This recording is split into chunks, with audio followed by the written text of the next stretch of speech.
Hello students, welcome to Magnet Brains Hindi medium. मेरा नाम है अवनीश त्रिपाठी। तो कक्षा 12 अर्थशास्त्र, व्यष्टि अर्थशास्त्र जो विशेष करके उसका चैप्टर नंबर 1 परिचय और उसका एक इंपॉर्टेंट टॉपिक यानी अर्थव्यवस्था और उसके प्रकार यानी इकोनॉमीज एंड इट्स टाइप। ये एक इंपॉर्टेंट टॉपिक है जिसमें हम अर्थव्यवस्था के अलग अलग क्षेत्र, प्राथमिक, द्वितीयक, तृतीयक और उसके प्रकार, समाजवादी, मिश्रितवादी, पूंजीवादी की चर्चा करेंगे जो आपके बोर्ड एग्जामिनेशन के लिए इंपॉर्टेंट है और कॉम्पिटिटिव एग्जामिनेशन के लिए भी। तो सारे के सारे डाउट इस टॉपिक के आज क्लियर करेंगे, पर एक बात का ध्यान रखेंगे कि मैग्नेट ब्रेन्स हिंदी मीडियम एक ऐसा प्लेटफॉर्म है जहां पर आप घर बैठे कक्षा 7 से 12 तक की सारी शिक्षा बिल्कुल निःशुल्क पाते हैं। यहां 1 या 2 चैप्टर पढ़ने के बाद कोई पेड सब्सक्रिप्शन नहीं लेना, किसी तरीके से कूपन कोड या डिस्काउंट ऑफर की जरूरत नहीं पड़ेगी। बस मैग्नेट ब्रेन्स हिंदी मीडियम के साथ बने रहिए और अपनी सारी शिक्षा निःशुल्क लेते रहिए। इसी महत्वपूर्ण टॉपिक को आज हम देखेंगे इस पूरे सेशन में और समझेंगे कि अर्थव्यवस्था क्या होती है, उसका अर्थ क्या है, परिभाषा क्या है और उसके प्रकार क्या है। पर उससे पहले ध्यान रखिए, हमने कौन से इंपॉर्टेंट टॉपिक कर लिए हैं। एक तो हमने परिचय या इंट्रोडक्शन कर लिया है, किसका? अर्थशास्त्र का। वो आप जरूर देख लेंगे जाके, ठीक है, वहां से आपको चीजें रिलेट कर पाएंगे। यही हमने आर्थिक क्रियाओं की बात की थी जहां से हम अर्थव्यवस्था पर आए हैं, ठीक है। और जो सबसे दूसरा हमने जो इंपॉर्टेंट टॉपिक डिस्कस किया है वो है व्यष्टि और समष्टि अर्थशास्त्र में अंतर, विशेषताएं, ये सारी चीजें। तो ये 2 टॉपिक हमने इंपॉर्टेंट रूप से डिस्कस कर लिए हैं और आज हम चर्चा करने वाले हैं कि भैया अर्थव्यवस्था क्या है, उसके क्षेत्र और प्रकार क्या है। अब शुरू में हमने एक चीज इंपॉर्टेंट डिस्कस की थी, हम डेफिनेशंस पर आते हैं, इंपॉर्टेंट चीजों को डिस्कस करते हैं। हमने शुरू में ही डिस्कस की थी एक महत्वपूर्ण बात कि जो काम भी हम जीविका कमाने के लिए करते हैं वो होती है आर्थिक क्रिया। क्या होती है? आर्थिक क्रिया, जिसको अंग्रेजी में कहते हैं इकोनॉमिक एक्टिविटी। यहीं से अर्थव्यवस्था बनेगी, ध्यान से समझिएगा। इसको कहते हैं इकोनॉमिक एक्टिविटी। जैसे मान लीजिए हम खेती कर रहे हैं, हम पशुपालन कर रहे हैं, हम उद्योग चला रहे हैं, हम कोई सेवा क्षेत्र में नौकरी कर रहे हैं, कोई सर्विसेज दे रहे हैं, ये सब हमारी इकोनॉमिक एक्टिविटी कहलाती है। और जब सबके इकोनॉमिक एक्टिविटी को आप जोड़ते हैं, यानी इस आर्थिक क्रिया का आप क्या करते हैं? योग करते हैं, तो वो बन जाती है अर्थव्यवस्था। क्या बन जाती है? अर्थव्यवस्था, यानी sum total of economic activities is called economy. ठीक, कोई दिक्कत नहीं है। अब जो इसके बाद जो इंपॉर्टेंट बात आती है कि भैया जो ये आर्थिक क्रिया है इससे अर्थव्यवस्था बनती है, तो क्या क्षेत्र और प्रकार होते हैं। अब उदाहरण देखिए, मान लीजिए मैंने आपको कई एग्जांपल पिछले सेशन में बताया था। मान लीजिए आपका ये घर है, अब इस घर में यहां 4 लोग हैं, है ना। तो कोई क्या करेगा? एक मान लीजिए कृषि का काम कर रहा है, एक मान लीजिए उद्योग में काम कर रहा है या उद्योग का काम कर रहा है, एक मान लीजिए कि सेवा दे रहा है, कहीं नौकरी कर रहा है, एक मान लीजिए डॉक्टर, इंजीनियर, कुछ भी है। तो ये सब सेवा क्षेत्र में है। अब क्या हो गया? इन दोनों इन तीनों चारों का क्षेत्र अलग अलग है, यानी अर्थव्यवस्था के क्षेत्र हैं। और अच्छा, जो कुछ भी ये काम कर रहे हैं यही काम आर्थिक क्रिया कहलाती है और ये अलग अलग क्षेत्रों में कर रहे हैं। तो जब सभी क्षेत्रों को जोड़कर इन आर्थिक क्रियाओं को एक साथ जोड़ दिया जाएगा तो इस घर की अर्थव्यवस्था बन जाएगी। आ गई बात समझ में? यानी कोई घर है, वहां की अर्थव्यवस्था पूछी जाए तो इन सभी लोगों के कामों को आप जोड़ दीजिए तो अर्थव्यवस्था हो जाएगी। ऐसे ही पूरे देश में होती है। सबके आर्थिक क्रियाओं को जब जोड़ा जाता है तो वो अर्थव्यवस्था बनती है और उसके कुछ क्षेत्र होते हैं। तो एक क्षेत्र होता है प्राथमिक, एक क्षेत्र होता है द्वितीयक और एक क्षेत्र होता है तृतीयक। ठीक, प्रकार तो आगे चर्चा करेंगे।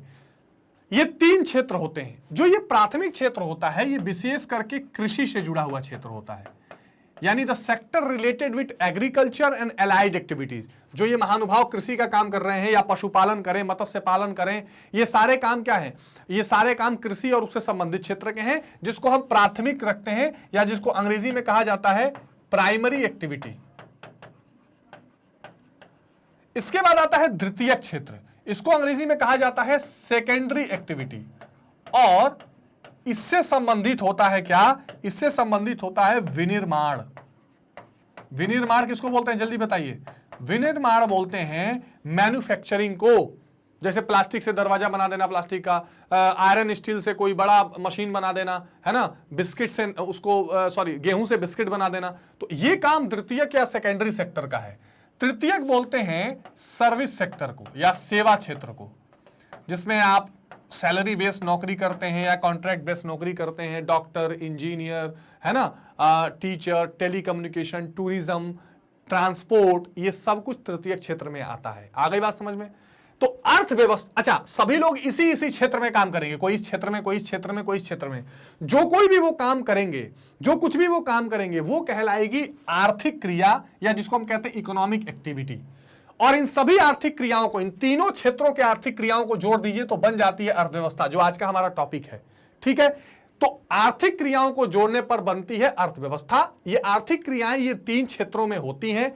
दुनिया की कोई भी अर्थव्यवस्था होगी वहां पे ये 3 क्षेत्र होंगे। अब तो 1-2 क्षेत्र और बढ़ गए हैं, चतुर्थम, पंचम, इसमें रिसर्च वाला, साइंस एंड टेक्नोलॉजी सब जुड़ गया, लेकिन मुख्य रूप से ये 3 क्षेत्र हैं। तो अर्थव्यवस्था का बेसिक पार्ट ये है। इसके अलावा अर्थव्यवस्था के प्रकार हैं। दुनिया में ये 3 क्षेत्र तो हैं, पर इन तीनों क्षेत्रों को कैसे डील किया जाता है, उस सिस्टम को कैसे बनाया जाता है, कैसे रखा जाता है, इस हिसाब से 3 प्रकार बनाए गए हैं। दुनिया में कुछ लोग, कुछ देश ऐसे हैं जो इन तीनों क्षेत्रों को खुला छोड़ देते हैं। भैया जो मन करे करो, जैसे मन करे काम करो, जैसे मन करे उत्पादन करो, हमें हमारा टैक्स दे देना। वो कहलाती है पूंजीवादी समस्या, पूंजीवादी प्रणाली। आगे चर्चा करूंगा मैं, अभी बहुत शॉर्ट में आपको एक क्रक्स बता रहा हूं। फिर दुनिया में कुछ लोग, कुछ देश ऐसे हैं जो कहते हैं कि नहीं, सब कुछ सरकार तय करेगी। तुम कृषि कितना करोगे, तुम मैन्युफैक्चरिंग कितना करोगे, तुम सेवा कैसे दोगे, किसको दोगे, कितना दोगे, किस मेथड से दोगे, सारी चीजें सरकार के हाथ में रहेंगी। वो है समाजवादी। और कुछ ऐसे देश हैं जिसमें अपना प्यारा भारत है कि हम उसमें कुछ सरकार के हाथ में दे देते हैं, कुछ प्राइवेट के हाथ में दे देते हैं। वो है मिश्रितवादी अर्थव्यवस्था।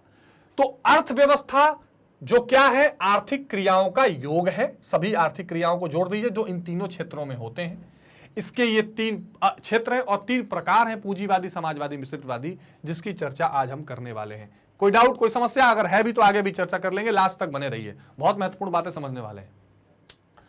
अर्थशास्त्र का आर्थिक क्रिया से संबंध होता है। और आर्थिक क्रिया क्या है, मैंने आपको बता ही दिया। इकोनॉमिक एक्टिविटी क्या है, जो जीविका कमाने के लिए की जाती है। आर्थिक क्रियाओं को सामाजिक दृष्टि से संगठित, यानी सबको मिलाना, संगठित करने के लिए जो तरीके अपनाए जाते हैं उन्हें अर्थव्यवस्था या आर्थिक प्रणाली कहते हैं।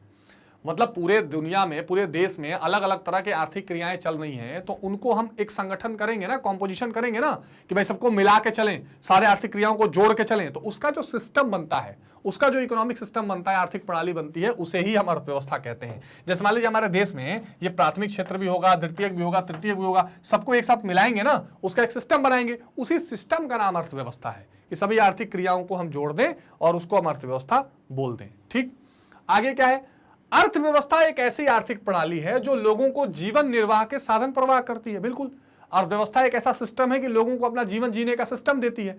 जैसे मान लीजिए अर्थव्यवस्था में प्राथमिक क्षेत्र है तो कुछ लोगों को खेती करने का सिस्टम देगी, कुछ लोगों को उद्योग में काम करने का सिस्टम देगी, द्वितीय क्षेत्र में कुछ लोगों को सेवा क्षेत्र में जाने का मौका देगी। तो अर्थव्यवस्था ये पार्ट करती है। अर्थव्यवस्था में उत्पादन होता है, विनिमय होता है, वितरण होता है, ये सभी क्रियाओं को सम्मिलित किया जाता है। जैसे मान लीजिए उत्पादन हमारा प्राइमरी सेक्टर में हो गया, विनिमय एक्सचेंज द्वितीय क्षेत्र कर रहा है, वितरण पूरा उसको ट्रांसपोर्ट करना, उसको फैलाना, लोगों तक पहुंचाना, सब सेवा क्षेत्र का काम है। इन सबको मिला दिया जाता है जिससे लोगों को आर्थिक आवश्यकताओं की पूरा करने में सहायता मिलती है। जैसे मान लीजिए लोगों को क्या चाहिए, खाने पीने की चीजें चाहिए, तो अनाज कौन उगाएगा, प्राथमिक क्षेत्र। फिर लोगों को बनी बनाई चीजें चाहिए, पेन चाहिए, ये बोर्ड चाहिए, सब कहां से आएगा, ये द्वितीय क्षेत्र देगा। फिर इन दोनों क्षेत्र जब काम करते हैं तो उनको बैंकिंग चाहिए, उनको डॉक्टर चाहिए, इंजीनियर चाहिए, उनको टेलीकम्युनिकेशन चाहिए, ट्रांसपोर्ट चाहिए, तो इन दोनों क्षेत्रों को ये कौन देगा, ये सेक्टर देगा। इन दोनों के साथ ये जुड़ा हुआ है। तो इन सभी सेवाओं को सम्मिलित करके लोगों की आवश्यकताओं की पूरा करने की जो प्रणाली है ना, वही अर्थव्यवस्था कहलाती है। That is only called the economy. ठीक है, तो इसमें यह सहायता प्रदान करती है। इस प्रकार अर्थव्यवस्था के अंतर्गत उन सभी उत्पादन इकाइयों को सम्मिलित किया जाता है जो विभिन्न वस्तुओं और सेवाओं के उत्पादन में सहायक होकर मानवीय आवश्यकताओं को संतुष्ट करती है। बिल्कुल ठीक बात। तो ह्यूमन नीड्स को जो पूरा करे वो अर्थव्यवस्था कहलाती है, उस प्रणाली को। अब देखिए, एजे ब्राउन के शब्दों में अगर बात करें तो अर्थव्यवस्था से आशय एक ऐसी प्रणाली से है जिसके द्वारा लोग जीविका प्राप्त करते हैं। तो एक ऐसा सिस्टम है जो लोगों को क्या देता है, लिवलीहुड, जीविका प्रदान करती है। WN लॉक्स के अनुसार अर्थव्यवस्था में उन सभी संस्थाओं को शामिल किया जाता है जिन्हें कुछ निश्चित लोगों या किसी राष्ट्र या राष्ट्रों के किसी निश्चित समूह ने ऐसे साधनों के रूप में चुना है जिनके माध्यम से मानवीय आवश्यकताओं की पूर्ति करने के लिए संसाधनों को चुना जाता है। ठीक बात है, यानी कुछ निश्चित लोग, कुछ गुट, कुछ समूहों को बनाया गया है, एक प्राथमिक ग्रुप का समूह, एक सेकेंडरी सेक्टर का समूह, जो लोग क्या करेंगे, लोगों की आवश्यकताओं की पूर्ति करेंगे और संसाधनों का उपयोग करेंगे। ठीक है, अब अर्थव्यवस्था के अगर हम बात करें उसकी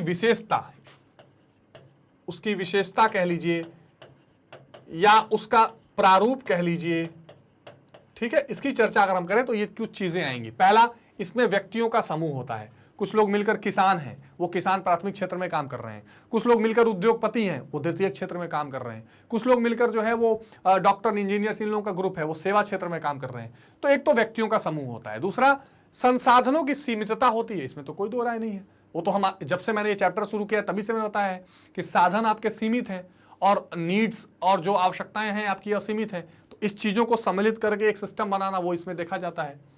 उपभोग की प्रक्रिया का संगठन, बिल्कुल ठीक बात। संस्थाएं, इसमें कई संस्थाएं होती हैं, प्राइमरी सेक्टर की अलग होती हैं, द्वितीय क्षेत्र की अलग होती हैं। परिवर्तनशीलता, वो बदलती रहती है। कभी मान लीजिए कृषि क्षेत्र ऊपर चला गया, कभी उद्योग क्षेत्र नीचे आ गया, कभी सेवा क्षेत्र ऊपर जा रहा है, उसमें नए नए परिवर्तन हो रहे हैं। ये अर्थव्यवस्था में देखा जाता है।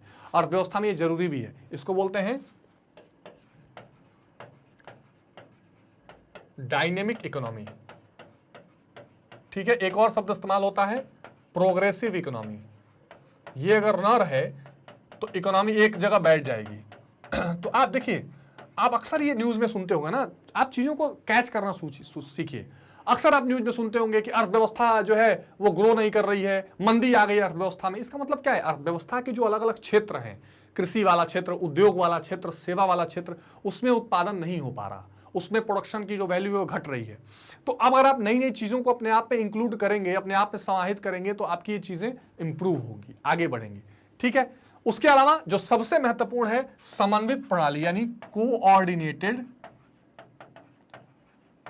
कोऑर्डिनेटेड सिस्टम, है ना। मान लीजिए कि जैसे ये 3 क्षेत्र हैं, प्राथमिक, द्वितीयक, तृतीयक, इन तीनों क्षेत्रों में अगर आपको एक चीज समझनी है कि अगर ये क्षेत्र इसको कोऑर्डिनेट ना करे, मान लीजिए बिस्किट की फैक्ट्री है, ये गेहूं ही ना उगाए, ये टमाटर की सॉस की फैक्ट्री है, ये टमाटर ही ना उगाए, ये कॉटन शर्ट बनाने का फैक्ट्री है, ये कॉटन ही ना उगाए, तो क्या होगा।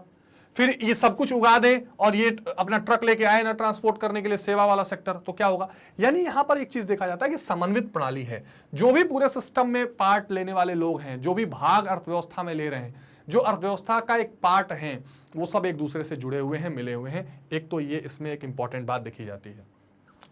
व्यक्तियों के समूह की बात करें तो एक अर्थव्यवस्था का संबंध व्यक्तियों से होता है तथा मानव समुदाय ही इसका आधार होता है। अर्थव्यवस्था व्यक्तियों के उस समूह पर लागू होती है जो एक निश्चित भूभाग में निवास करती है। हाँ ठीक है, मतलब मान लीजिए ये देश है, तो इस देश में जो सारे लोग अपना काम, आर्थिक क्रिया कर रहे हैं, एक निश्चित भूभाग का अर्थव्यवस्था होता है, तो ये इंपॉर्टेंट है। ठीक है, संसाधनों की सीमितता, अर्थव्यवस्था का स्वरूप चाहे जैसा हो, परंतु यह सत्य है कि उसमें उन संसाधनों को जिनसे वस्तु और सेवाओं का उत्पादन होता है उसकी सीमितता होती है, यानी लिमिटेड रिसोर्सेज होते हैं, इसमें तो कोई डाउट ही नहीं है, लिमिटेड रिसोर्सेज। ठीक है, यदि आर्थिक साधनों की सीमितता न होती तो अर्थव्यवस्था भी न होती। अतः संसाधनों का अनुकूलतम आवंटन, जिसको बोलते हैं ना कि फेवरेबल डिस्ट्रीब्यूशन या ऑप्टिमम डिस्ट्रीब्यूशन जिसको कहते हैं, किसी भी अर्थव्यवस्था का केंद्र बिंदु होता है। तो ये बहुत इंपॉर्टेंट है, यानी कि अर्थव्यवस्था में जब तक आप संसाधनों का ठीक उपयोग नहीं करेंगे, ठीक से वितरण नहीं करेंगे, वो काम नहीं करेगी। उपभोग की प्रक्रिया का संगठन, एक अर्थव्यवस्था में उत्पादन उद्देश्य मौलिक आवश्यकताओं की संतुष्टि करना होता है। यह आवश्यकताएं या तो वर्तमान से संबंधित है या भविष्य में, तो यानी उपभोग की प्रक्रिया आप इसमें देखते हुए रहेंगे। संस्थाएं, संस्था से तात्पर्य कुछ करने या किसी चीज के प्रबंध करने से होता है, तो बिल्कुल ठीक बात है। आपका जो पूरा अर्थव्यवस्था है उसमें कई चीजों को प्रबंधित करने के लिए कई संस्थाएं हैं, कुछ धार्मिक हैं, कुछ सामाजिक हैं, लेकिन कुछ आर्थिक संस्थाएं भी होती हैं, जैसे आपकी सरकार में जो वित्त मंत्रालय है या आरबीआई है, आपका जो वर्ल्ड लेवल पे देखें तो आईएमएफ, वर्ल्ड बैंक है, तो ये संस्थाएं इसको मैनेज करती हैं। मानव हितों से संबंधित अनेक प्रकार की संस्थाएं हैं, परंतु अर्थव्यवस्था का संबंध केवल आर्थिक संस्थाओं से होता है, यानी जो आर्थिक क्रियाओं को मैनेज करे, आर्थिक क्रियाओं को डायरेक्शन दे, आर्थिक क्रियाओं से संबंधित निर्णय ले, ये अर्थव्यवस्था में देखा जाता है। परिवर्तनशीलता, अर्थव्यवस्था का स्वरूप स्थैतिक यानी स्टैटिक नहीं होता। मैंने बताया था ना, वो क्या होता है, स्टैटिक नहीं होगा, वो क्या होगा, डायनेमिक होगा या प्रोग्रेसिव होगा, है ना। तो अर्थव्यवस्था का स्वरूप स्थैतिक न होकर गयात्मक होता है। अर्थव्यवस्था क्योंकि मनुष्यकृत होती है इसलिए समय अनुसार इसमें परिवर्तन होते हैं। जैसे आपने नए वर्ड सुने होंगे, पहले हमारी इकोनॉमी, अब आजकल हम क्या कहते हैं कि हमारी इकोनॉमी डिजिटल इकोनॉमी हो गई है। डिजिटल इकोनॉमी सुनते हैं ना, बहुत महत्वपूर्ण बात है, ये आपसे पूछा जाता है। डिजिटल इकोनॉमी का मतलब क्या है कि जो आज आप डिजिटलाइजेशन देखते हैं, यूपीआई पेमेंट करते हैं, फोन पे गूगल पे करते हैं ना, पहले पैसा लेके नोट घूमते थे हर जगह, चेक लेके घूमते थे, अब क्या है तुरंत यूपीआई ट्रांसफर करते हैं, है ना। क्रिप्टो करेंसी आ गई है। अभी भारत सरकार आरबीआई ने क्या लॉन्च किया, ई रूपी लॉन्च किया है, देखा होगा आपने, इलेक्ट्रॉनिक करेंसी लॉन्च की है। तो ये क्या है, नया अर्थव्यवस्था में नई चीजों को समाहित करना, नए चीजों को अपने अंदर इंक्लूड करना, यह अर्थव्यवस्था की एक विशेषता होती है और होनी भी चाहिए। समन्वित प्रणाली, विभिन्न अर्थव्यवस्थाओं की विभिन्न संस्थाएं होती हैं, परंतु संस्थाओं का कोई भी समूह अर्थव्यवस्था को जन्म नहीं देता। बिल्कुल ठीक बात है। विभिन्न इकाई और घटक परस्पर निर्भर और संबंधित होने चाहिए। यह ना हो कि बैंकिंग सोचे कि मैं ही अलग इकोनॉमी हूं, ट्रांसपोर्ट सिस्टम सोचे कि मैं ही अलग इकोनॉमी हूं, कृषि सोचे कि केवल मैं ही इकोनॉमी है। नहीं, सबका एक दूसरे से संबंध होना चाहिए, उनमें एक निश्चित मात्रा में एक रूपता होनी चाहिए, तभी अर्थव्यवस्था ठीक ढंग से काम करती है। तो ये तो हमने अर्थव्यवस्था का बेसिस समझ लिया और उसके 3 क्षेत्र भी देख लिए, प्राथमिक, द्वितीयक, तृतीयक। कोई उसमें डाउट तो नहीं है 3 क्षेत्रों में। अब आइए देखते हैं अर्थव्यवस्था के प्रकार, इसको बोलते हैं टाइप्स ऑफ इकोनॉमी। देखिए, दुनिया में आप कहीं चले जाइए, कुछ चीजें कॉमन रहेंगी। आर्थिक क्रियाएं जो लोग जीवन जीविका कमाने के लिए कर रहे हैं, वो अर्थव्यवस्था बनेगी। आर्थिक क्रियाओं से जब अर्थव्यवस्था बनेगी तो उसके 3 क्षेत्र भी रहेंगे, प्राथमिक, द्वितीयक, तृतीयक। उन क्षेत्रों को मत भूलिएगा। लेकिन अब वो प्राथमिक, द्वितीयक, तृतीयक जो है, इन तीनों क्षेत्रों ने एक सिस्टम बना दिया। अब ये सिस्टम कैसे मैनेज होगा, इस सिस्टम को मैनेज करने और चलाने का जो तरीका होता है, उसी आधार पर अर्थव्यवस्था के प्रकार बनाए गए हैं। यानी पूरी दुनिया में there are 3 type of economies based on the nature of their controlling system. ऐसा कह सकते हैं कि आप जो अर्थव्यवस्था पूरी दुनिया में देख रहे हैं, उनकी जो पूरी प्रणाली देख रहे हैं, उस आधार पर दुनिया में 3 तरह की अर्थव्यवस्थाएं बनाई गई हैं। तो एक आता है पूंजीवादी, जिसको कहते हैं कैपिटलिज्म या कैपिटलिस्ट इकोनॉमी। क्या है सर, बताते हैं। एक आता है समाजवादी, जिसको कहते हैं सोशलिस्ट इकोनॉमी। ठीक। और एक है मिश्रित अर्थव्यवस्था, जिसको कहते हैं मिक्स्ड इकोनॉमी। क्या बोलते हैं, मिक्स्ड इकोनॉमी। क्या मतलब है सर, देखिए, होता यह है, जैसे मैंने आपको अभी कुछ देर पहले बताया था कि प्राथमिक, द्वितीयक, तृतीयक क्षेत्र 3 क्षेत्र चल रहे हैं। दुनिया की कुछ ऐसी अर्थव्यवस्थाएं, विशेष करके वो डेवलप्ड अर्थव्यवस्थाएं होती हैं, जो अपनी अर्थव्यवस्था को फ्री मार्केट, मुक्त बाजार के रूप में छोड़ देती हैं। यानी यहां पर काम करता है मुक्त बाजार, मुक्त बाजार या बाजार अर्थव्यवस्था, जो कहती है कि भैया देखिए, क्या उत्पादन करना है, कैसे उत्पादन करना है, किसके लिए उत्पादन करना है, किस कीमत पर उत्पादन करना है, हमें मतलब नहीं है। सरकार बोलेगी हमें मतलब नहीं है, आप अपना लाभ कमाइए, जिस चीज की मांग जो कर रहा है वो आप बना के दीजिए। फिर पूछा जाता है सर कीमत क्या रहेगी, आप देख लीजिए, जिस कीमत पे आपको लोग खरीदने को तैयार है, अपना प्रॉफिट मैक्सिमम कर लीजिए, हमें टैक्स दे दीजिए। पूरी तरह से फ्री हैंड इकोनॉमी जो होती है, जिसमें यह नहीं देखा जाता कि अरे बाहर अगर हम फ्री छोड़ देंगे तो कोई गरीब रहेगा तो मर जाएगा खाए बिना। ना ना ना, पब्लिक वेलफेयर यहां कोई बड़ा मुद्दा नहीं है। मैक्सिमम लाभ कमाइए, टैक्स दीजिए, बाकी देश का विकास हम करेंगे। ऐसी अर्थव्यवस्थाओं को कहते हैं पूंजीवादी अर्थव्यवस्था। यहां पूंजीपति वर्ग होता है, यहां एक ऐसा वर्ग होगा जिसके पास पूंजी होगी, और वो क्या करेगा, वो वहां पर पूरे इकोनॉमी को चलाएगा, वो इंडस्ट्री बनाएगा, वो लोगों को हायर करेगा। हाँ, यहां पर प्राइवेट प्रॉपर्टी होती है, पूंजीपतियों के पास प्रॉपर्टी होगी और प्रॉपर्टी पे इंडस्ट्री चलाएंगे, जो प्रोडक्शन करना होगा, जहां से ज्यादा लाभ मिलेगा वो देंगे। नियम कानून का फॉलो करना होगा, लॉ एंड ऑर्डर सरकार बना लेगी। जब पूंजी वाले लोग रहेंगे, इसका मतलब कि वहां पर वर्ग संघर्ष होगा, एक अमीर एक गरीब। तो हाँ, ये देखा जाता है, अमीर और गरीब में अंतर वहां पाया जाता है। यह है पूंजीवादी अर्थव्यवस्था। समाजवादी अर्थव्यवस्था क्या है, यहां पर मुक्त बाजार जैसा कुछ नहीं है, यहां सब कुछ क्या है, केंद्रीयकृत है। केंद्रीयकृत अर्थव्यवस्था इसको बोलते हैं, अंग्रेजी में कहते हैं सेंट्रलाइज्ड इकोनॉमी। अभी मैं अलग अलग भी बता देता हूं। इसका मतलब यह है, क्या उत्पादन करना है, किसके लिए उत्पादन करना है, किस कीमत पर करना है, कितना करना है ये सब कुछ बताएगी कौन? सरकार या राज्य। स्टेट इकोनॉमी भी इसको कहते हैं, राज्य बताएगी, सरकार बताएगी कि इधर सुनो, बात सुनो, हमारा मुख्य काम यहां पर मुख्य उद्देश्य क्या है? प्रॉफिट, लाभ, और यहां मुख्य उद्देश्य क्या हो जाएगा? वेलफेयर, जिसको कहते हैं जन कल्याण। यहां पर एक्चुअली समाजवादी विचारधारा जो पूंजीवाद के बाद ज्यादा उपजी, जब देखा गया कि पूंजीवाद में यार ये पूंजीपतियों को फ्री छोड़ दिया है सरकार ने, ये सबसे काम भी करवा रहे हैं, प्रोडक्शन कर रहे हैं, हम ही से पैसा लेकर चीजों को बेच रहे हैं और खुद अमीर होते जा रहे हैं और हमको गरीब कर रहे हैं, और जो गरीब छूट गया उसको कोई ध्यान देने वाला नहीं है।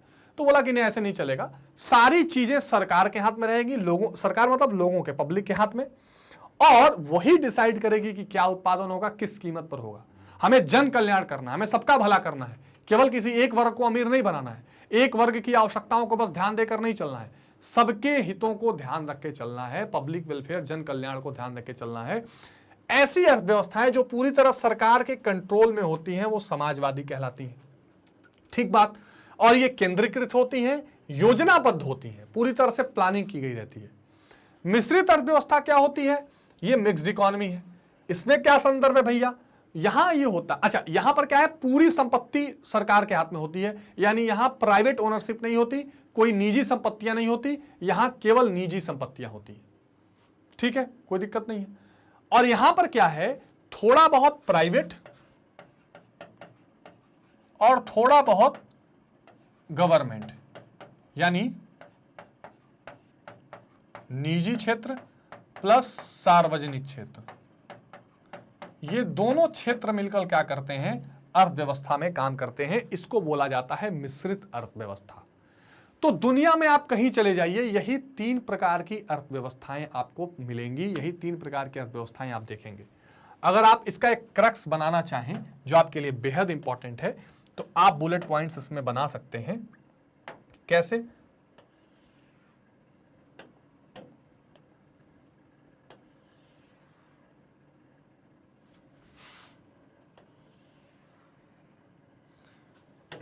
यहां अगर आप लिखें पूंजीवादी, कैपिटलिस्ट अर्थशास्त्र, अर्थव्यवस्था, यहां अगर आप लिखें समाजवादी, मेरे साथ आप ध्यान से लिखिएगा और बोलिएगा, ठीक है, इसलिए मैं अलग से नोट करवा रहा हूं। और यहां अगर आप मिश्रितवादी करना चाहें तो क्या होगा? इसको बोला जाता है बाजार अर्थव्यवस्था। ठीक है, यानी शुद्ध रूप से ये बाजार पर आधारित है। और बाजार अर्थव्यवस्था का मतलब सब कुछ मांग और पूर्ति पर डिसाइड करता है। जिस चीज की मांग होगी, जिस चीज की पूर्ति होगी, उसी चीज की पूर्ति होगी और कीमत वहीं से डिसाइड हो जाएगी। ठीक है, सरकारी हस्तक्षेप नहीं रहेगा, सरकारी अहस्तक्षेप, कोई हस्तक्षेप यहां नहीं रहेगा। सरकार क्या है, इंटरफेयर का रोल नहीं प्ले करती है, सरकार कंट्रोलर का रोल नहीं प्ले करती है, सरकार फैसिलिटेटर का रोल प्ले करती है।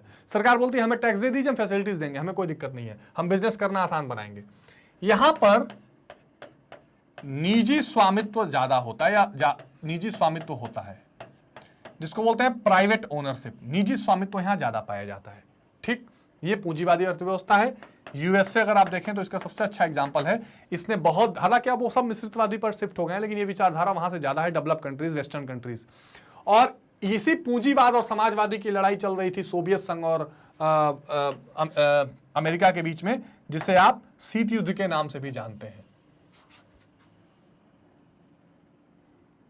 ठीक है, अच्छा अब आ जाइए यहां पर, इसको क्या कहते हैं? इसको कहते हैं केंद्रीयकृत अर्थव्यवस्था। केंद्रीयकृत अर्थव्यवस्था, ठीक है, जिसको अंग्रेजी में कहते हैं सेंट्रलाइज्ड। ठीक, इसको और कहते हैं नियोजित अर्थव्यवस्था, जिसमें क्या होता है, प्लान्ड इकोनॉमी इसको कहते हैं। मतलब सब कुछ नियोजित होगा, एक प्लानिंग एजेंसी होगी सरकार की, वो सब प्लान करेगी कितने साल के लिए करना है, क्या करना है, और एक जगह सेंट्रलाइज्ड होगा सब निर्णय, यानी सरकार के द्वारा ही सब निर्णय निकल कर आएगा। यहां पर कोई एक प्राइवेट प्लेयर नहीं होगा, यानी यहां क्या हमने देखा, निजी स्वामित्व। यहां क्या होगा, सामूहिक स्वामित्व। अंतर आप समझ रहे हैं? सामूहिक स्वामित्व होगा।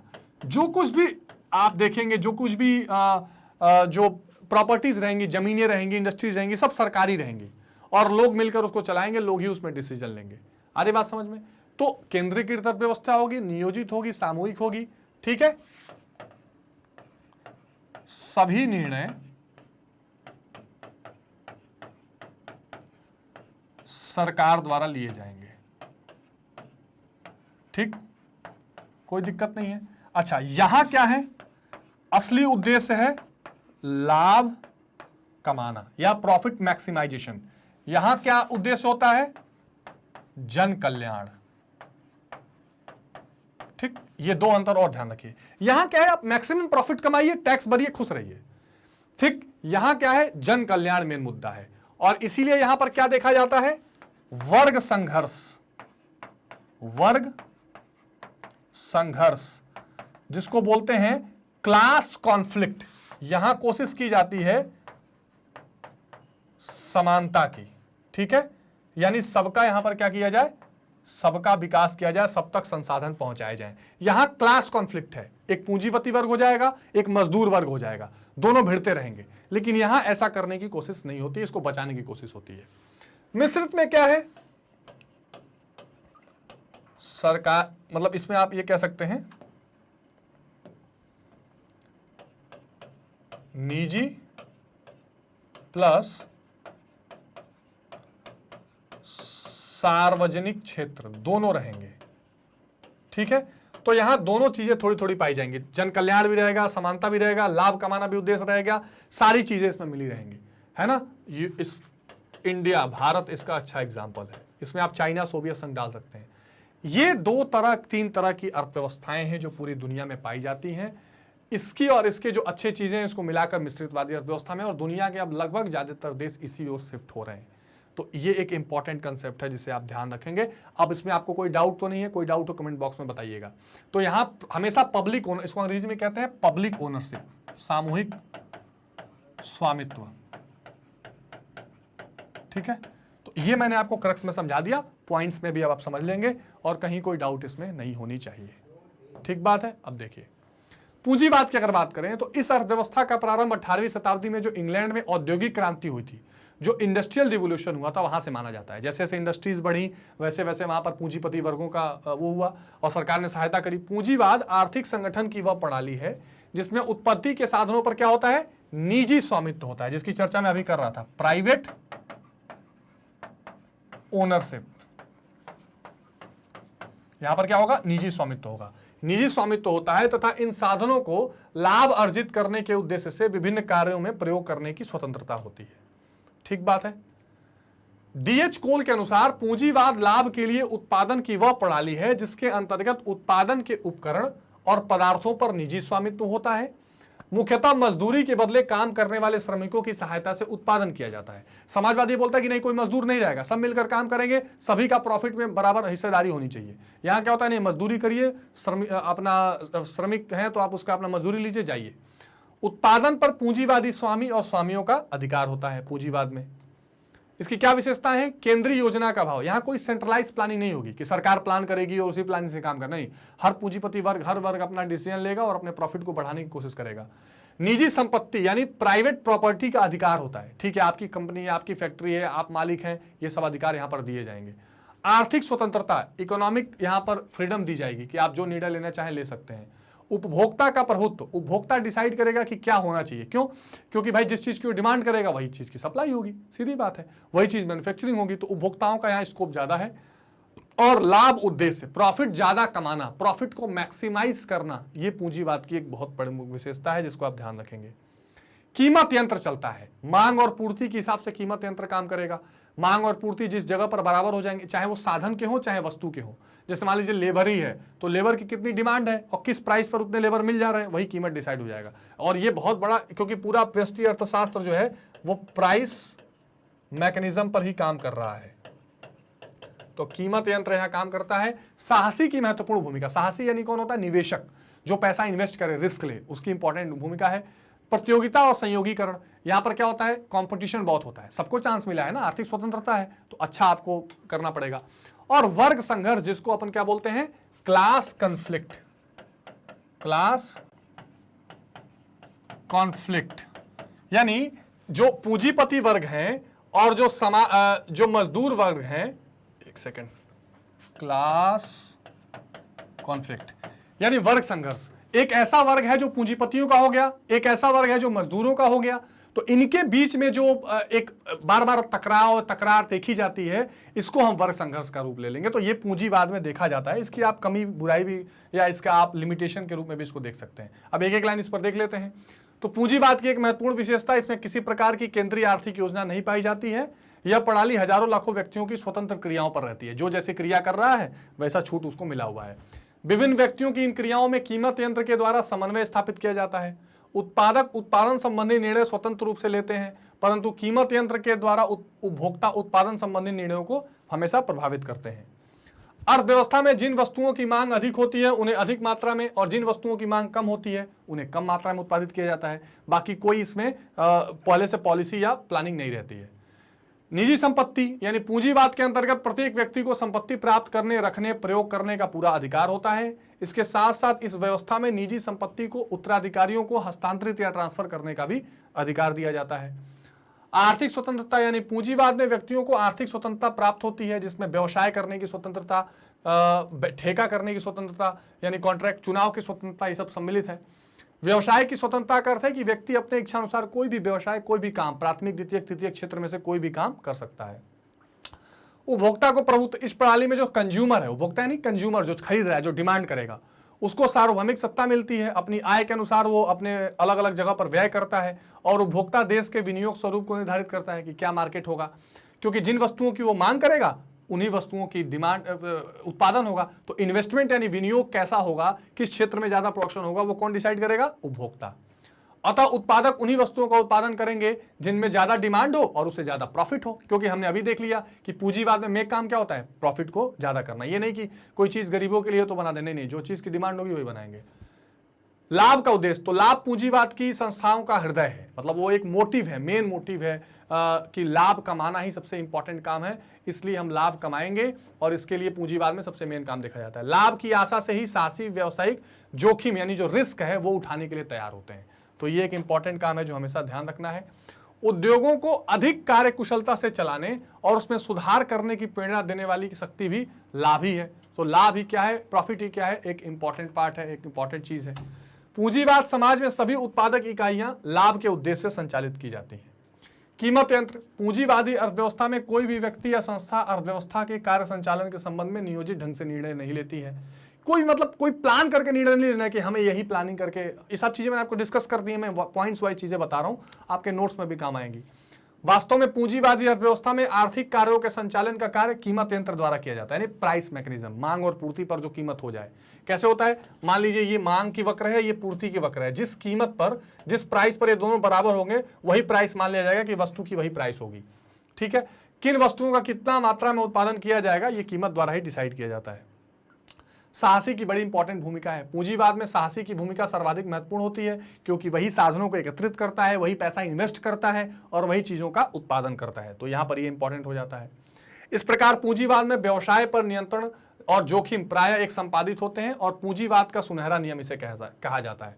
तो व्यवसाय पर नियंत्रण करना और रिस्क लेना, ये दोनों एक साथ चलते हैं। जो रिस्क लेगा, पैसा लगाएगा, वही व्यवसाय को कंट्रोल करेगा, और इसको पूंजीवाद का गोल्डन रूल ऑफ कैपिटलिज्म इसको कहा जाता है। प्रतियोगिता होती है यहाँ, पूंजीवाद अर्थव्यवस्था में स्वतंत्र प्रतियोगिता पर होती है।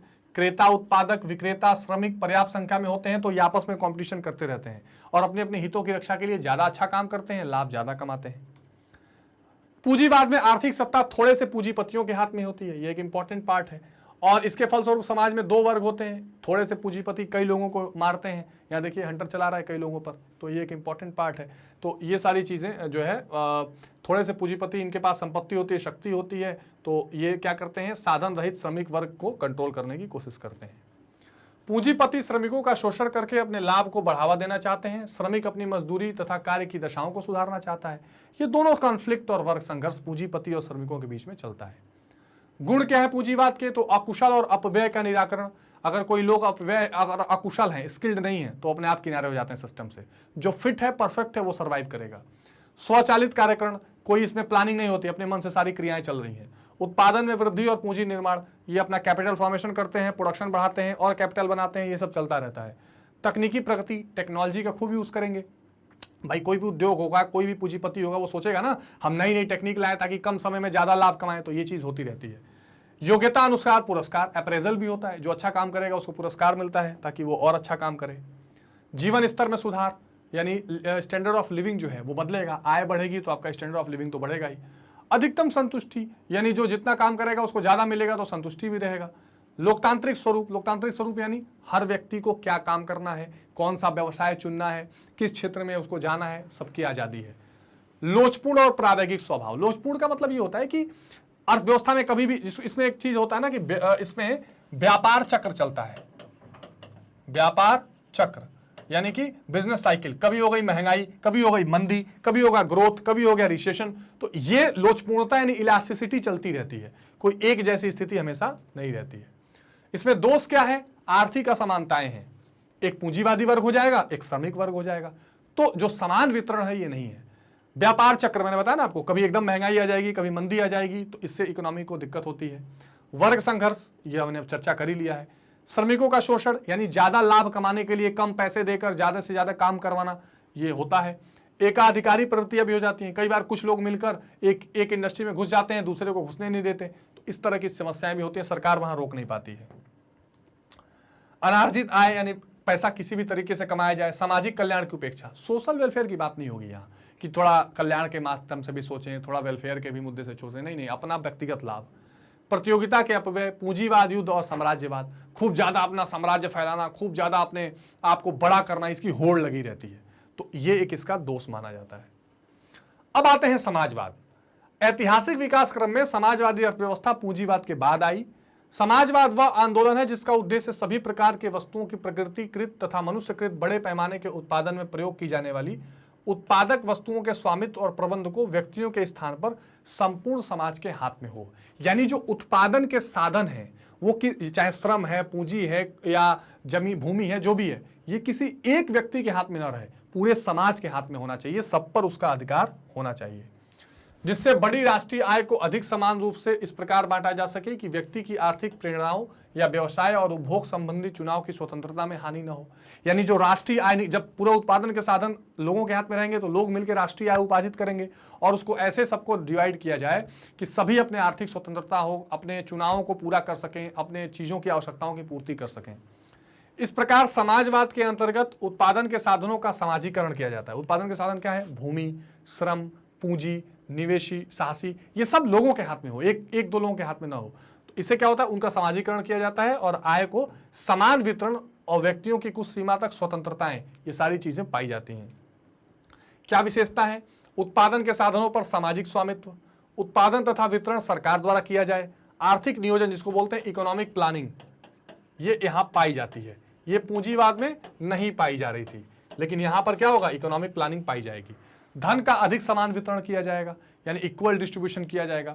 शोषण का अंत करने की कोशिश की जाएगी। अनार्जित आय, यानी कहीं से पैसा आ जाए ऐसा ना हो, और प्रतिस्पर्धा की कमी रहेगी क्योंकि सब कुछ सरकार चलाएगी ना।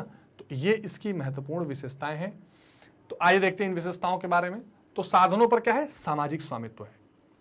समाजवाद की सबसे प्रमुख विशेषता उत्पादन के साधनों में समाज का स्वामित्व है, जिसको बोलते हैं पब्लिक ओनरशिप। ये यहां पर देखी जाती है, ठीक। अतः समाजवाद में उत्पादन के साधनों का प्रयोग निजी लाभ के लिए नहीं, सामाजिक उद्देश्य के लिए किया जाता है, यानी सोशल वेलफेयर को ध्यान में रखकर ये चीजें की जाती हैं। उत्पादन के सभी साधनों में व्यक्तिगत संपत्ति को समाप्त कर दिया जाता है और उनका स्वामित्व, नियंत्रण तथा नियमन राज्य के हाथों में होता है। सरकार ही इन साधनों के उपयोग के संबंध में निर्णय लेती है, जो करेगी सरकार करेगी। उत्पादन तथा वितरण सरकार द्वारा। उत्पादन किन वस्तुओं का किया जाएगा, उत्पादन का ढंग क्या होगा, उत्पादन किन लोगों के लिए किया जाएगा, इन सभी संबंधों में निर्णय समाजवाद के अंतर्गत सरकार लिया करती है। सरकार इस संबंध में नियोजन सत्ता, प्लानिंग अथॉरिटी की सहायता लेती है। जैसे मान लीजिए नीति आयोग है, योजना आयोग है, ये सब लोग बोल के डिसाइड करेंगे कि क्या क्या करना है, किसके हाथ में क्या रहेगा। आर्थिक नियोजन यानी कि इकोनॉमिक प्लानिंग, समाजवादी अर्थव्यवस्था की एक प्रमुख विशेषता है कि वहां आर्थिक नियोजन पाया जाता है। इस अर्थव्यवस्था में आर्थिक नियोजन की भूमिका ठीक वही होती है जो पूंजीवाद में कीमत यंत्र की होती है। पूंजीवाद में क्या होता है, क्या डिसाइड होगा, कीमत के हिसाब से, प्राइस डिमांड सप्लाई के हिसाब से होगा। यहां नियोजन होता है, सब कुछ पहले प्लान कर लिया जाता है। धन का अधिक समान वितरण, उत्पादन के साधनों पर सामाजिक स्वामित्व होने के कारण समाजवाद में धन का वितरण ठीक होता है। एक आदमी के हाथ में तो सब कुछ है नहीं, सबके पास, और सरकार के हाथ में सारी चीजें हैं, तो वो सबको बराबर देने का प्रयास करेगी। समाजवादी अर्थव्यवस्था में व्यक्तिगत आय का प्रमुख रूप मजदूरी होता है। सभी मजदूर हैं, कोई मालिक नहीं है, और आय में जो कुछ असमानता होती है वो मजदूरी के स्तर में होती है। मजदूरी में ही कोई मैनेजर के पद पे है, कोई लेबर के पद पे है, तो वहां सैलरी में अंतर होगी। पर ऐसा नहीं होगा कि कोई मालिक है वो अरबों कमा रहा है, कोई मजदूर लाखों कमा रहा है या हजारों कमा रहा है, ऐसा अंतर वहां नहीं देखा जाता। इसलिए वर्ग संघर्ष भी कम रहता है। शोषण का अंत, समाजवाद में उत्पादन के साधनों तथा उत्पादन पर सरकार का स्वामित्व होता है, तो समाज में पूंजीपति तथा श्रमिक वर्ग में विभाजित नहीं हो पाता समाज, इसलिए उत्पादन भी सामाजिक हित में किया जाता है और श्रमिकों का शोषण भी नहीं होता, और सभी लोगों को अपनी दैनिक जीवन की आवश्यकता की चीजें प्राप्त हो जाती हैं। सभी चीजों का मैंने डिटेल में आपको अभी बताया ही है। समाजवाद में प्रत्येक व्यक्ति को अपनी क्षमता के अनुसार कार्य करना होता है, और जो जितना कार्य करता है उतना ही प्राप्त होता है। ये नहीं कि कहीं से भी कुछ घुसखोरी से या शोषण करके धन आ जाए, ऐसा नहीं है। प्रतिस्पर्धा का भाव, चूंकि सब चीजों पर सरकार का नियंत्रण है, तो कंपटीशन किससे होगा, सरकार से नियंत्रण, कंपटीशन तो करेगी नहीं। तो यहां पर कोई 2 तरह के 4 तरह के पूंजीपति नहीं है कि कंपटीशन करेंगे, तो प्रतिस्पर्धा नहीं होती है। गुण क्या है, आर्थिक साधनों का श्रेष्ठतम उपयोग, जो भी है आपका लैंड, लेबर, कैपिटल, जो कुछ भी है उसका आप ज्यादा से अच्छा उपयोग करते हैं। आर्थिक स्थायित्व यानी इकोनॉमिक स्टेबिलिटी बनी रहती है। ऐसा यहां नहीं रहता है कि आज महंगाई हो गई कल मंदी हो गई, ऐसा नहीं रहेगा। धन का अधिक समान वितरण होता है, वर्ग संघर्ष का अंत होता है, ये सारी चीजें यहां पर विशेष रूप से देखी जाती हैं। सामाजिक परिजीविता का अंत, यानी ऐसा नहीं है कि एक दूसरे पर निर्भर होकर जी रहे हैं, सबको बराबरी का हक है। बेरोजगारी का निवारण, सरकार सभी साधनों पर उसका अधिकार है, तो सभी फैक्ट्री खोलना, नए कंडीशन क्रिएट करना जिससे सबको रोजगार मिले, सरकार की जिम्मेदारी है। सामाजिक कल्याण यानी कि सोशल वेलफेयर यहाँ उद्देश्य होता है, यहाँ लाभ कमाना उद्देश्य नहीं होता है, ठीक है। और प्रतियोगिता कोई नहीं रहती है तो होड़ नहीं मची रहती है। दोष क्या है, कुशलता और उत्पादकता का अभाव। कई बार ऐसा होता है कि चूंकि सरकार को सबको रोजगार देना है, सबको एकोमोडेट करना है, तो जो हो सकता है कुशल ना हो वो भी बैठा हुआ है, उसको निकालने वाला कोई नहीं, कोई कंपटीशन नहीं है। प्रबंध और प्रशासन की कठिनाइयां, कई बार जो मैनेजमेंट में त्वरितता होनी चाहिए, क्योंकि वहां क्या है, वहां पूंजीपति है, एक छोटा वर्ग है, वो निर्णय तुरंत ले सकती है, यहां पर वो निर्णय तुरंत लेना संभव नहीं है। उपभोक्ता की सार्वभौमिकता का अंत, वहां उपभोक्ता जिस चीज की डिमांड कर रहा था वही हो रहा था, यहां उपभोक्ता वो मालिक नहीं है, यहां सरकार जो चाहेगी वो बनेगा। कार्य करने की प्रेरणा नहीं है, वहां अपने मालिक कोई नहीं होता, वहां क्या है, खुद पूंजीवादी में खुद मालिक होते हैं, वो काम करवाने के नए नए प्रेरणा रहती है तो करवाते हैं। यहाँ लगता है सरकारी कंपनी है, चले चाहे ना चले, यहाँ इस चीज का अभाव रहता है। व्यक्तिगत स्वतंत्रता नहीं रहेगी, साधनों का जो इस्तेमाल ठीक से होना चाहिए उस पर कोई ध्यान नहीं देगा। शोषण का सरकारीकरण, कई बार वहां तो पूंजीपति शोषण करते थे, यहाँ सरकार भी इस तरह से काम कराएगी कि शोषण होगा, ऐसा भी हो सकता है। भ्रष्टाचार और अनियमितताएं हो सकती हैं, जैसे भारत में जो पब्लिक सेक्टर अंडरटेकिंग्स थी, सरकारी कंपनियां, वहां क्या हुआ, बहुत दिन तक प्राइवेट कंपटीशन नहीं हुआ, तो भ्रष्टाचार, साधनों का ठीक से इस्तेमाल ना करना, और सब क्या हो गई, सब बदल गई सिक यूनिट में, बीमारू इकाइयां बन गई सारी कंपनियां। तो ये इसी कारण से ये समाजवाद के दोष के रूप में देखा जाता है। अब आते हैं मिश्रित अर्थव्यवस्था, दोनों का मिक्सअप। आधुनिक समय में कई नई अर्थव्यवस्था का विकास हुआ जो मिश्रित अर्थव्यवस्था के नाम से जानी जाती है। मिश्रित अर्थव्यवस्था के अंतर्गत पूंजीवाद तथा समाजवाद दोनों के दोषों को दूर करने का प्रयास करके इन दोनों के बीच के रास्ते को मिलाकर चलने का प्रयास किया जाता है। वास्तव में मिश्रित अर्थव्यवस्था एक ऐसी प्रणाली है जिसमें निजी और सार्वजनिक क्षेत्र दोनों का सह अस्तित्व यानी कोएग्जिस्टेंस, दोनों का क्या है, कोएग्जिस्टेंस है। निजी क्षेत्र भी है, सरकारी क्षेत्र भी है, दोनों के कार्य करने के क्षेत्र निर्धारित कर दिए जाते हैं और दोनों ही कार्य करने की प्रणाली इस प्रकार होती है कि सभी वर्गों के आर्थिक कल्याण में क्या हो, वृद्धि हो, और आर्थिक विकास की गति क्या हो सके, तेज हो सके। तो ये महत्वपूर्ण बातें आपको बिल्कुल ध्यान में रखनी है।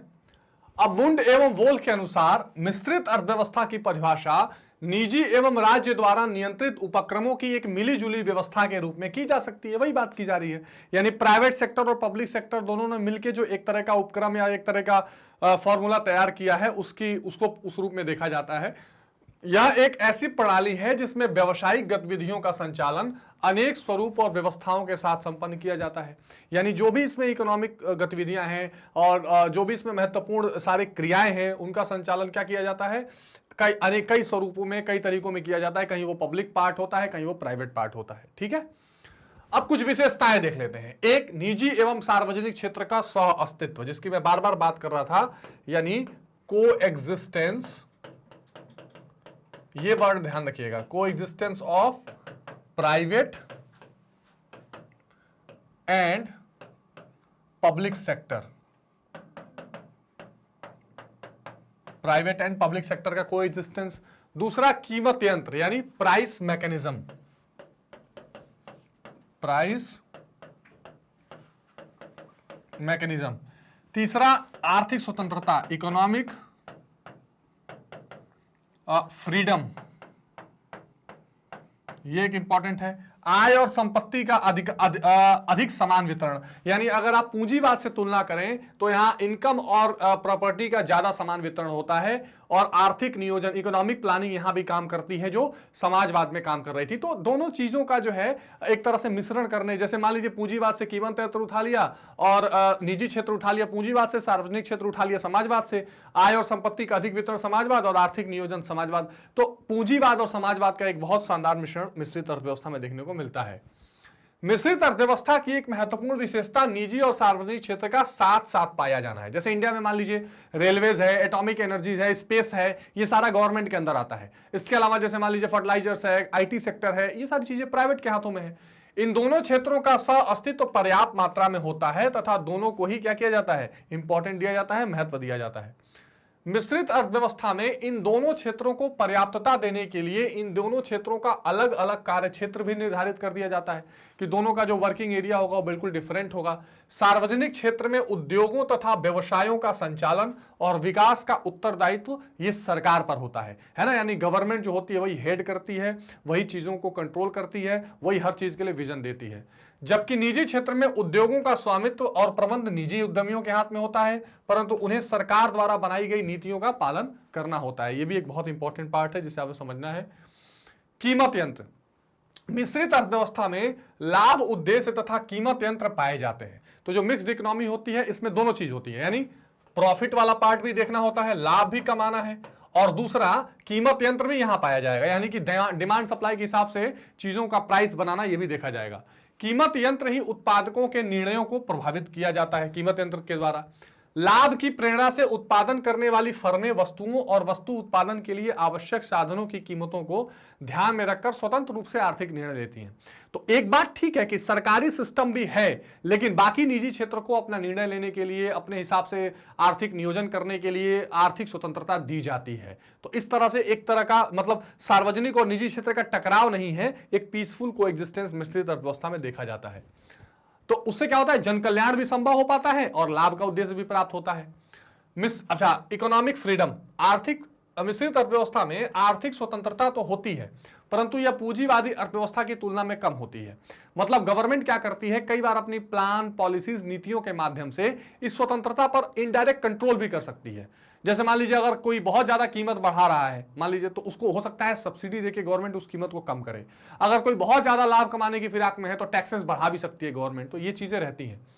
निजी उत्पादक अपने साधनों का प्रयोग स्वतंत्र रूप से कर सकते हैं, परंतु राज्य की जो राजकोषीय नीति होती है, मौद्रिक नीति होती है और अन्य आर्थिक नीतियों के द्वारा स्वतंत्रता का अप्रत्यक्ष रूप से नियमन या रेगुलेशन होता है। और भारत में कई सारी रेगुलेटरी बॉडीज भी हैं। पूरे बैंकिंग सिस्टम को रेगुलेट करने के लिए आरबीआई है, पूरे जो कैपिटल मार्केट है सेबी है, stock exchange board of India. इसके अलावा जो बहुत सारे ऐसे गवर्नमेंट तो अपने तरफ है ही है, रेगुलेशन देखती ही है, पीएफआरडी है। तो कई सारी रेगुलेटरी बॉडीज भी हैं जो चीजों को नियमन करती हैं, नियंत्रण में रखती हैं। आय और संपत्ति का अधिक समान वितरण इसमें देखा जाएगा। तो मिश्रित अर्थव्यवस्था में पूंजीवादी प्रणाली के समान आय के स्रोत, लगान, मजदूरी तथा लाभ यहां भी पाए जाते हैं। भाई उत्पादन के कुछ साधन हैं, क्या, भूमि, तो उसके बदले में उसको लगान मिलेगा, है ना, श्रम के बदले मजदूरी मिलेगा, निवेश के बदले लाभ मिलेगा। तो ये मिश्रितवादी अर्थव्यवस्था में भी होती है। निजी संपत्ति, उत्तराधिकार का अधिकार, आर्थिक स्वतंत्रता, ये भी मिश्रित अर्थव्यवस्था में पाया जाता है, जो पूंजीवाद के गुण हैं। परिणाम स्वरूप आय और संपत्ति में विषमता पाई जाती है, लेकिन पूंजीवादी अर्थव्यवस्था से कम विषमता पाई जाती है। जितना ज्यादा अमीर और गरीब का फर्क पूंजीवाद में है, उससे ज्यादा क्या है, उससे अधिक समान वितरण मिश्रितवाद में है। तो ये मिश्रितवाद में, क्योंकि गवर्नमेंट का एक थोड़ा सा बैकडोर से थोड़ा बहुत वहां पे रेगुलेशन रहता है। फिर आर्थिक नियोजन, इकोनॉमिक प्लानिंग यहां भी पाई जाती है। ऐसा नहीं कि बिना प्लान का एकदम फ्री हैंड छोड़ दिया, कुछ भी करते रहिए। मिश्रित अर्थव्यवस्था की एक विशेषता यहां आर्थिक नियोजन को अपनाया जाना है। अच्छा देखिए, यही कारण है कि दुनिया भर की ज्यादातर अर्थव्यवस्थाएं आज के डेट में वो मिश्रित हैं, मिक्स्ड हैं। वो थोड़ा प्लानिंग भी करती हैं, थोड़ा रेगुलेशन भी रखती हैं और फ्री हैंड भी देती हैं। तो यही सबसे प्रैक्टिकल अप्रोच दिखाई पड़ता है। जो नियोजन है या जो इकोनॉमिक प्लानिंग है, ये बहुत स्पष्ट रूप से दिखाई पड़ती है किसमें? मिश्रित अर्थव्यवस्था में। मिश्रित अर्थव्यवस्था वाले अनेक देशों ने आर्थिक नियोजन को अपनाकर अपनी अर्थव्यवस्था को एक निश्चित दिशा में विकसित करने का प्रयत्न किया है। तो एक सही दिशा मिल सके, एक मोटिव के साथ डेवलपमेंट कर पाए, ऐसी कोशिश मिश्रितवादी अर्थव्यवस्था के द्वारा की गई है। अब इसके क्या गुण हैं? एक तो पर्याप्त स्वतंत्रता, यानी यहां पर आपको पूरा फ्रीडम दिया जाएगा। आप अगर रूल रेगुलेशन के हिसाब से कोई बिजनेस करना चाहें, कोई भी नया इनिशिएटिव लेना चाहें, इसकी पूरी छूट मिलेगी। मूल्य यंत्र का सदुपयोग, यानी आप जो भी प्राइस मैकेनिज्म का ठीक इस्तेमाल करना चाहें, उसके लिए आपको पूरा भरपूर मौका दिया जाएगा। उपभोक्ता की प्रभुता यहाँ इंपॉर्टेंट है, क्योंकि यहां भी जो कंज्यूमर डिमांड करता है, उस डिमांड को फुलफिल करने का प्रयास किया जाता है। उस डिमांड के अनुसार जो है प्रोडक्ट्स का, गुड्स का प्रोडक्शन और ये सारी चीजें करने की कोशिश की जाती हैं। एकाधिकारी और विदेशी पूंजी पर नियंत्रण, जो फॉरेन कैपिटल है उसको कंट्रोल करने की कोशिश की जाती है और किसी एक वर्ग का, एक पूंजीपति का पूरा अधिकार न हो, यह भी यहां पे ध्यान रखा जाएगा, क्योंकि गवर्नमेंट बैकडोर में रहती है, गवर्नमेंट स्टेब्लिश है, भले ही इंटरफेयर ना करे। साधनों का सर्वोत्तम उपयोग, एक तरह से कह सकते हैं कि जो मैक्सिमम अच्छा यूटिलाइजेशन हो सकता है फैक्टर ऑफ प्रोडक्शन का।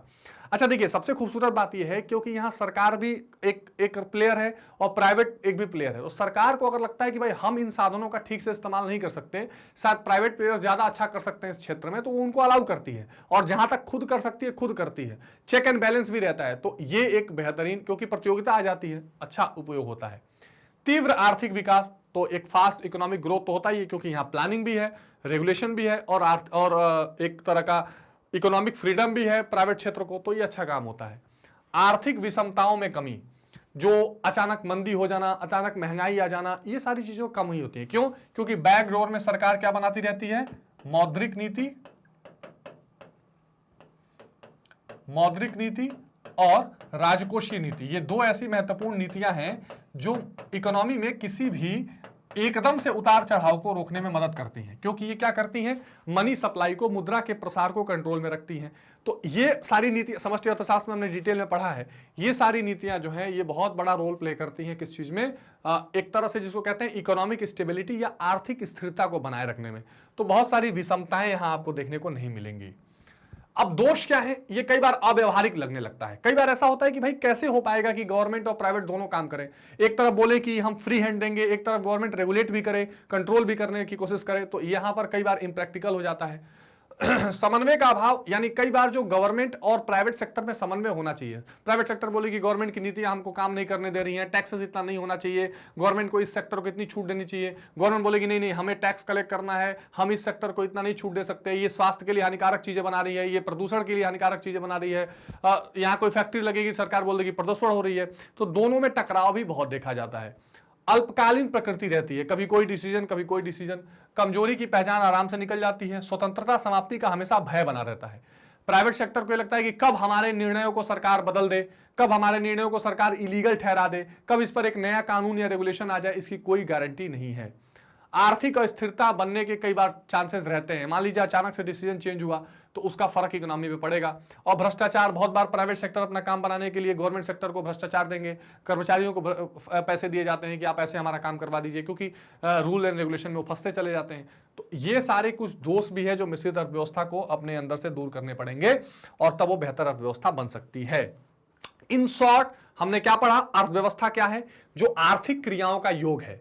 आर्थिक क्रियाओं के 3 क्षेत्र हैं, प्राथमिक क्षेत्र कृषि वाला, द्वितीय क्षेत्र विनिर्माण वाला, तृतीय क्षेत्र सेवा वाला।